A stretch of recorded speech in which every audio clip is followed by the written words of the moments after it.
Hello കൂട്ടുകാരെ, നമുക്കിന്ന് കോഴിയുടെ ലിവറ് മറ്റേ ഈ കൂമ്പ് പോലെ ഇരിക്കത്തില്ലേ, കൂമ്പ് എല്ലാം കൂടി എടുത്ത് നമുക്കൊരു ഫ്രൈ അല്ല എങ്കിലും റോസ്റ്റ് പോലെ നമുക്ക് എടുക്കാം. അപ്പോൾ അതിന് സ്റ്റവ് കത്തിച്ച് ഞാൻ പാത്രം വെച്ചിട്ടുണ്ട്. വെളിച്ചെണ്ണ ഒഴിക്കുവാണ്.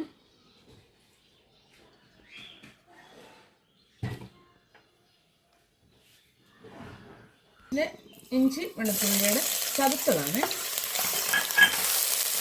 കറിവേപ്പില,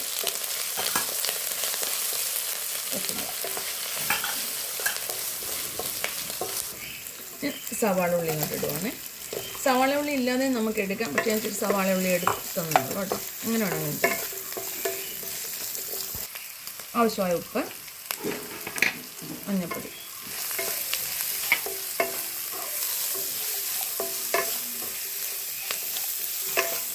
വഴണ്ട് വറുത്ത്,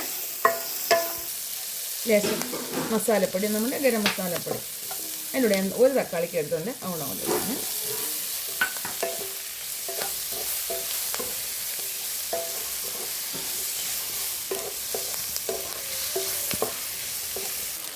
ലേശം മല്ലിപ്പൊടി, പിന്നെ മുളക് പൊടി ഉണ്ടല്ലോ, സാധാ മുളക് പൊടി കേട്ടോ, കാശ്മീരി ഒന്നുമല്ല. ഞങ്ങളിവിടെ മുളകും എടുത്ത് പൊടിപ്പിക്കുന്നു.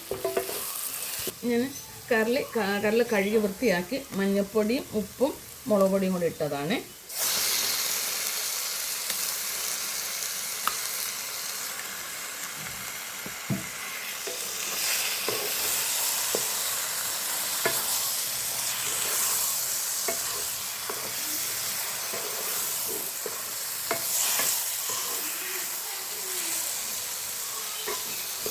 നമുക്ക് അടച്ച് വെച്ച് വയ്ക്കാം.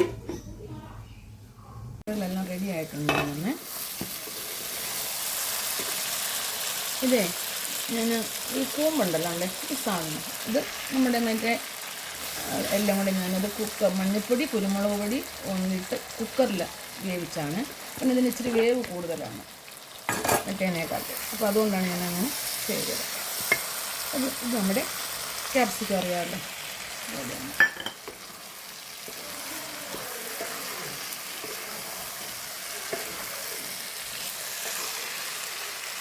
പിന്നെ കുരുമുളക് പൊടി,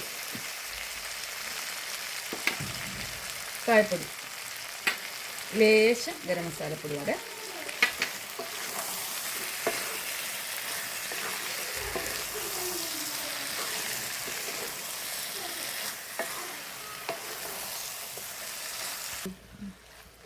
നമ്മുടെ കറി ഫ്രൈ എല്ലാം റെഡിയാകുന്നുണ്ട്.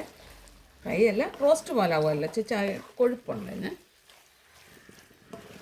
നല്ല ടേസ്റ്റ് ചെയ്ത് നമുക്ക് കറിലാണെങ്കിൽ ഏത് തരത്തിൽ വേണമെങ്കിൽ കറി വെക്കാം. കറി പോലെ വെക്കാൻ പറ്റും, എങ്ങനെ വേണമെങ്കിലും ചെയ്യാം. പിന്നെ വറുത്ത് കോരി എടുക്കുന്നവരുണ്ട്, അങ്ങനെ വേണമെങ്കിലും ചെയ്യാം. അപ്പോൾ ഇത് ഇച്ചിരി മോരും കൂടെ ഉണ്ടെങ്കിലേ ഇന്നത്തെ കാര്യം റെഡിയായി പോകത്തില്ല. അപ്പോൾ നിങ്ങളൊക്കെ എല്ലാവരും ചെയ്യുന്നതാണ്.